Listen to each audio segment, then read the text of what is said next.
അസ്സലാമലൈക്കും. അപ്പം നമ്മൾ പുതിയൊരു വീഡിയോ ആയിട്ട് നിൽക്കുകയാണ്. അപ്പം ഇന്നത്തെ വീഡിയോ എന്താണെന്ന് വെച്ചാൽ നമ്മൾ ചകിരി ഉണ്ടല്ലോ, തൊണ്ട്. അപ്പം ഈ തൊണ്ട് നമ്മൾ ആരും തന്നെ വെറുതെ വേസ്റ്റ് ആക്കിയിട്ട് കളയണ്ട. അപ്പം ഇതുപോലൊക്കെ ഉപയോഗിക്കുകയാണെന്നുണ്ടെങ്കിൽ നമ്മളെ ഗ്രോ ബാഗിലും ചെടിച്ചട്ടിയിലൊക്കെ നല്ല രീതിയിൽ നമുക്ക് ചെടീനെ ആരോഗ്യത്തോട് കൂടിയിട്ട് വളർത്തിയെടുക്കാൻ പറ്റും. അപ്പം അതിനായിട്ട് നമ്മളിതാ ഇതുപോലുള്ള ചകിരി തൊണ്ടുകൾ എടുക്കുക. അപ്പം എടുക്കുമ്പോൾ നമ്മൾ ശ്രദ്ധിക്കേണ്ടതെന്ന് പറഞ്ഞാൽ കുറച്ചൊക്കെ ചെറുതായിട്ടുള്ള പീസുകളാക്കിയിട്ട് നമ്മൾ എടുക്കാനായിട്ട് പ്രത്യേകം ശ്രദ്ധിക്കുക കേട്ടോ. അപ്പം ഇത്രയും നമുക്ക് എത്രയാണോ ആവശ്യം എന്നുള്ള വെച്ചാൽ അത്രയും ആവശ്യത്തിനുള്ള തൊണ്ടുകൾ എടുത്തതിന് ശേഷം നമ്മൾ ഒരു ബക്കറ്റിൽ വെള്ളം എടുത്തതിന് ശേഷം ഇതുപോലെ എല്ലാ തൊണ്ടുകളും ബക്കറ്റിൽ ഇട്ട് വെച്ചിട്ട് അതിൽ നമ്മളൊരാഴ്ച അതങ്ങനെ കുതിർത്തി കിടത്തി വെക്കുക. ഇനി നമ്മളിതൊന്ന് അമർന്ന് കിടക്കാൻ വേണ്ടിയിട്ട്, അതായത് താന്ന് കിടക്കാൻ വേണ്ടിയിട്ട് നമ്മളൊരു കനം അതിൻ്റെ മുകളിൽ എന്തെങ്കിലും ഒന്ന് കയറ്റി വെക്കുക. അപ്പം ഇങ്ങനെ ചെയ്തിട്ട് ഗ്രോ ബാഗിലും ചെടിച്ചട്ടിയിലൊക്കെ ഇടണം എന്ന് പറയുന്നതിൻ്റെ കാരണം ഈ ചകിരിക്ക് ഒരു കറയുണ്ട്.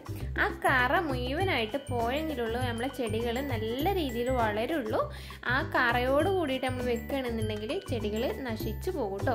അപ്പം ഞാനിവിടെ ഒരാഴ്ച മുന്നേ ചെയ്ത് വെച്ചതാണ് കേട്ടോ. ഈ ചകിരി ഇവിടെ ഇതുപോലെ വെള്ളത്തിൽ കുതിരാനിട്ട് വെച്ചതാണ്. അപ്പം ആ ബക്കറ്റിൽ വെച്ച ആ വെയിറ്റ് ഞാൻ ഈ നമ്മളിപ്പം ഇട്ട് വെച്ച ചകിരിയിലേക്ക് മാറ്റി വെച്ചിട്ടാണ്. ഇനി നമുക്കത് ഒരാഴ്ച കഴിഞ്ഞിട്ട് എടുത്തിട്ട് നോക്കാം. അപ്പോൾ അതാ ഈ ചകിരി ഏകദേശം ഇവിടെ നല്ല രീതിയിൽ അതിൻ്റെ കറകളൊക്കെ ഇളകി നിങ്ങൾക്ക് ആ വെള്ളത്തിൽ നോക്കിയാൽ അറിയാം. അത്യാവശ്യം ഡാർക്ക് കളറിലായിട്ട് വന്നു കേട്ടോ. അപ്പോൾ അതിന് ചെറിയൊരു ബാഡ് സ്മെല്ലുണ്ട്. അപ്പം ഇനി നമ്മൾ ഇതിനെ ദൂര സ്ഥലങ്ങളിൽ എവിടെയെങ്കിലും, അതായത് നമ്മൾ ചെടികളിലും ഒന്നും ഒഴിക്കാതെ എവിടെയെങ്കിലും നട്ട് വളർത്തുന്ന ചെടികളൊന്നും ഇല്ലാത്തൊരു ഭാഗത്ത് കൊണ്ടുപോയിട്ട് നമുക്ക് ഇത് ഒഴിച്ച് കളയാം കേട്ടോ. അപ്പം ഇങ്ങനെ ചെയ്തെടുത്ത ചകിരികളെ നമ്മൾ ഗ്രോ ബാഗിലോ ചെടിച്ചട്ടിയിലൊക്കെ ഉപയോഗിക്കുകയാണെന്നുണ്ടെങ്കിൽ നമുക്ക് ചെടികളെ നല്ല രീതിയിൽ വളർത്തിയെടുക്കാം. അതുപോലെ തന്നെ വേനൽക്കാലങ്ങളിൽ നല്ല രീതിയിൽ ചെടിക്ക് ഈർപ്പം നിലനിർത്താൻ ഇത് നമുക്ക് നല്ല രീതിയിൽ സഹായിക്കും.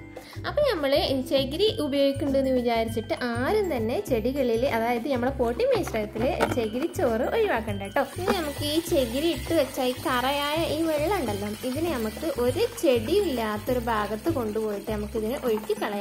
ചെറിയൊരു ബാഡ് സ്മെല്ലുള്ളത് കാരണം കുറച്ചൊക്കെ വീടിൻ്റെ പരിസരത്തൊന്നും അകത്തിയിട്ട് നമുക്കിതിനെ കളയാനായിട്ട് ശ്രദ്ധിക്കാം കേട്ടോ. അപ്പം ഇത് മാത്രം മതി നമ്മളെ ചെടികൾക്ക് നല്ല രീതിയിൽ ഈർപ്പം നിലനിർത്താൻ. അപ്പോൾ ഇതാ ഇനി നമുക്കിത് ഗ്രോ ബാഗിൽ എങ്ങനെയാണ് നമ്മളിതിനെ സെറ്റ് ചെയ്യണമെന്നും കൂടി ഒന്ന് കാണിച്ചു തരാം. അപ്പം ഞാൻ എണ്ണയിട്ട് ഇവിടെ മുമ്പ് കൃഷി ചെയ്തിരുന്ന ഗ്രോ ബാഗ് തന്നെയാണ് കേട്ടോ. അപ്പം നമ്മളതൊന്ന് ജസ്റ്റ് ഒന്ന് കഴുകിയിട്ട് എടുക്കുക. എന്നിട്ട് അതിൻ്റെ ശേഷം എന്താ ഇതുപോലെ നമ്മൾ ചകിരികൾ നിരത്തി വെച്ച് കൊടുക്കുക. അപ്പം നമ്മൾ ഇതുപോലെ നിലർത്തി വെക്കാനായിട്ട് പ്രത്യേകം ശ്രദ്ധിക്കുക. കമഴ്ത്തി വെച്ച് കഴിഞ്ഞാൽ വെള്ളം, നമ്മൾ ഈ വേനൽക്കാലങ്ങളിൽ പ്രത്യേകിച്ച് വെള്ളം നിലനിൽക്കാനാണ് നമ്മൾ ഇതുപോലെ ഗ്രോ ബാഗ് ഫില്ല് ചെയ്യാനായിട്ട് ശ്രദ്ധിക്കുന്നത്. അപ്പം നമ്മൾ കമഴ്ത്തി വെച്ച് കഴിഞ്ഞാൽ ആ വെള്ളം മുഴുവനും അത് വാർന്ന് പെട്ടെന്ന് പോകുന്നതാണ്. അപ്പം നമ്മൾ ഇപ്പം ഞാൻ കാണിക്കുന്ന ഇതേ രീതിയിലായിട്ട് നമ്മൾ പരത്തി വെക്കുക അടിഭാഗത്ത്. പിന്നെ നമ്മളതിൻ്റെ ചുറ്റുഭാഗത്തും അതിൻ്റെ ഒരു 1/4 ഭാഗം കവർ ചെയ്യുന്ന രീതിയിൽ റൗണ്ട് ചെയ്തിട്ട് നമുക്ക് വെച്ചുകൊടുക്കുക. പിന്നെ എങ്ങനെ വെക്കണമെന്നില്ല ഇവിടെ ശരിക്കും കാണിക്കുന്നുണ്ട്. അപ്പോൾ അത് കണ്ടതിന് ശേഷം നിങ്ങൾ ഇതുപോലെ വെക്കാനായിട്ട് ശ്രദ്ധിക്കുക കേട്ടോ. ഇനി ഇതുപോലെ അല്ലാതെ നമ്മൾ മണ്ണിൽ നട്ടതിൻ്റെ ശേഷം അങ്ങനെ ഗ്രോ ബാഗിൻ്റെ മുകളിലായിട്ടും അങ്ങനെ വെച്ച് കൊടുക്കലുണ്ട്. അതും വലിയ കുഴപ്പമൊന്നുമില്ല. എന്നാലും ഇതുപോലെ അടിക്ക് നമുക്ക് വേരിന് ഈർപ്പം നിലനിൽക്കാനായിട്ടാണ് നമ്മൾ ഇതുപോലെ ഗ്രോ ബാഗിൽ നിറക്കുന്നത് കേട്ടോ. അപ്പം ഇതുപോലെ നമ്മൾ ഒരു 1/4 ഭാഗം നമുക്ക് ചകിരി വെച്ച് ഫില്ല് ചെയ്തതിന് ശേഷം നമുക്ക് ഇനി ഓപ്ഷനിലാണ്, നിർബന്ധമല്ല കേട്ടോ, കുറച്ച് കരിയിലയും കൂടി നമ്മൾ നല്ല രീതിയിൽ പൊടിച്ചിട്ട് ഇട്ട് കൊടുക്കുകയാണെന്നുണ്ടെങ്കിൽ അതും നമ്മളെ ചെടിക്ക് ഈർപ്പം നിലനിർത്താനും അതുപോലെ തന്നെ നമ്മളെ ചെടികൾ നല്ല രീതിയിൽ തഴച്ചു വളരാനും ഈ കരിയില സഹായിക്കുന്നുള്ളത് ഞാൻ എല്ലാ വീഡിയോകളിലും പറയലുണ്ട്. ഞാൻ ഒരുപാട് ചെടികൾ കരിയില വെച്ചിട്ട് നട്ട് പിടിപ്പിച്ച് നല്ല ഹെൽത്തി ആയിട്ട് തന്നെ ആ ചെടികളൊക്കെ വളരുന്നുണ്ട് കേട്ടോ.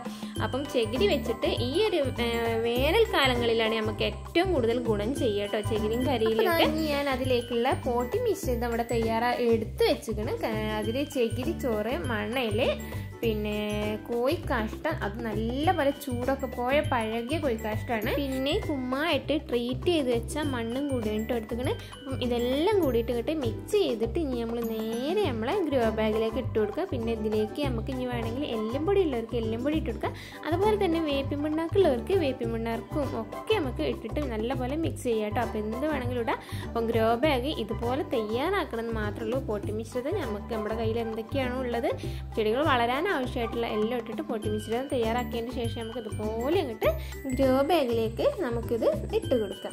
അപ്പം നമ്മൾ എന്തൊക്കെ വളം ഉണ്ടെങ്കിലും നമുക്ക് ഈ ഗ്രോ ബാഗിൽ ആഡ് ചെയ്യാം. ഒരിക്കലും നമ്മൾ വളം കൂടിപ്പോവരുത്. കൂടിപ്പോയി കഴിഞ്ഞാൽ നമ്മളെ ചെടികൾക്ക് പെട്ടെന്ന് തന്നെ മൂട് ചീഞ്ഞുകൊണ്ട് നമ്മളെ ചെടി നശിച്ചു പോകും. അപ്പോൾ അതാ ഞാൻ അതിലേക്കായിട്ട് നല്ലൊരു വഴുതനയുടെ തൈ ഇവിടെ എടുത്തിട്ടുണ്ട് കേട്ടോ. അപ്പം ഈ ഒരു പ്രായമാകുമ്പോൾ തന്നെ നമ്മൾ വഴുതന ചെടികളെ മാറ്റി നടാനായിട്ട് ശ്രദ്ധിക്കുക. അത്യാവശ്യം 4 ഇല പരുവം പ്രായമാകുമ്പോൾ തന്നെ നമ്മൾ ചെടികളെ മാറ്റി നട്ട് കഴിഞ്ഞാൽ നമ്മളെ ചെടികളൊക്കെ നല്ല രീതിയിൽ തന്നെ വളർന്നു വരും. അപ്പോൾ അതാ ഞാൻ ഇതിനെ ഇവിടെ ഇങ്ങോട്ട് വലിയൊരു കുഴി എടുത്തിട്ട് അതിനാ ചെടി നമ്മളെ ഗ്രോ ബാഗിൽ നട്ട് കൊടുത്തു കേട്ടോ. ഇനി ഇതിൻ്റെ ശേഷം നമുക്കിതിനെ നല്ല രീതിയിലൊന്ന് നനച്ചും കൂടി കൊടുക്കുക. ഇനി ആവശ്യമുള്ള ഒരു നിർബന്ധമില്ല. ഇനി ഇതിൻ്റെ മുകളിലും ഇതുപോലെ ചകിരിയോ അതല്ലെങ്കിൽ ചകിരി വെച്ചിട്ട് നമ്മളിങ്ങനെ റൗണ്ട് ചെയ്തിട്ട് സെറ്റ് ചെയ്ത് വെക്കുക. അത് ചെടിക്ക് വെയിൽ വന്നിട്ട് വാട്ടം തട്ടാതിരിക്കുക. കാരണം മുകളിലുള്ള ഈർപ്പം കൂടി നിലനിർത്താൻ വേണ്ടിയിട്ട് നമുക്ക് അങ്ങനെ ചെയ്യാം. പിന്നെ അതുപോലെ തന്നെ നമുക്ക് കരിയിലിട്ടിട്ട് നമുക്ക് പൊതയിട്ടും കൊടുക്കാം കേട്ടോ. അപ്പോൾ അതൊക്കെ എല്ലാവരും ചെയ്ത് കൊടുക്കുക. വേനൽക്കാലങ്ങളിൽ നമുക്ക് എത്ര വെള്ളം തന്നെ ഇല്ല എങ്കിൽ ഒരു ദിവസം ഒരു കപ്പ് വെള്ളം ഒഴിച്ച് കൊടുത്താലും ഈ രീതിയിൽ നമ്മൾ ഗ്രോ ബാഗ് നിറക്കുകയാണെന്നുണ്ടെങ്കിൽ നമ്മളെ ചെടികൾക്ക് നല്ല രീതിയിൽ ഈർപ്പം നിലനിന്ന് നമ്മളെ ചെടികൾ നല്ല തഴച്ചു വളരും കേട്ടോ. പിന്നെ ഒരു കാര്യം കൂടി പറയട്ടെ, നമ്മുടെ ചാനൽ സബ്സ്ക്രൈബ് ചെയ്യാതെ കാണുന്നവരാണെങ്കിൽ ഇപ്പം തന്നെ പോയിട്ട് നമ്മുടെ ചാനൽ സബ്സ്ക്രൈബ് ചെയ്യുക. അതേപോലെ ബെല്ലൈക്കൺ അമർത്തിയിട്ട് ഓൾ ബട്ടൺ എനേബിൾ ചെയ്യുക. ലൈക്ക് ചെയ്യാതെ കാണുന്നവരാണെങ്കിൽ ലൈക്കും കൂടി ചെയ്യുക. പിന്നെ നിങ്ങളുടെ അഭിപ്രായങ്ങൾ കമൻറ്റിൽ അറിയിക്കാനും കൂടി മറക്കരുത് കേട്ടോ. അപ്പോൾ അതാ നമ്മളെ ചെടീൻ്റെ ഗ്രോ ബാഗ് സെറ്റ് ചെയ്യൽ ഏകദേശമൊക്കെ കഴിഞ്ഞു. അപ്പോൾ അതാ ഇതൊക്കെ ഞാൻ കാണിക്കുന്നത് ഗ്രോ ബാഗ് ഇല്ലാത്തവർ ഇതുപോലെ നമ്മളെ ചാക്കോ അങ്ങനെ എന്തെങ്കിലുമൊക്കെ കട്ട് ചെയ്തെടുത്തിട്ട് നമുക്ക് അതിലും ഇതുപോലെ കരിയിലോ ചകിരിയോ എന്ത് വെച്ചിട്ട് നമുക്ക് നിറക്കാം കേട്ടോ. അപ്പോൾ എല്ലാവരും ഇതുപോലെയൊക്കെ ചെയ്ത് നോക്കാം. നമുക്ക് നമ്മുടെ വീട്ടിൽ തന്നെ നമുക്ക് ആവശ്യമായിട്ടുള്ള പച്ചക്കറികളൊക്കെ തന്നെ നമുക്ക് വിളയിച്ചെടുക്കാൻ പറ്റുന്നതാണ്. എല്ലാവരും അങ്ങനെ ഒന്ന് ചെയ്ത് നോക്കിയിട്ട് നമുക്ക് അപ്പം ഇതുപോലെ കുറച്ച് പോട്ടി മിശ്രിതം ഉപയോഗിച്ചിട്ട് നമുക്ക് ഒരുപാട് ചെടികളും പച്ചക്കറികളൊക്കെ നട്ടുപിടിപ്പിക്കാം. എല്ലാവരും ഇത് ട്രൈ ചെയ്ത് നോക്കുക. അപ്പം ഇന്നത്തെ വീഡിയോ ഇത്ര മാത്രമേ ഉള്ളൂ.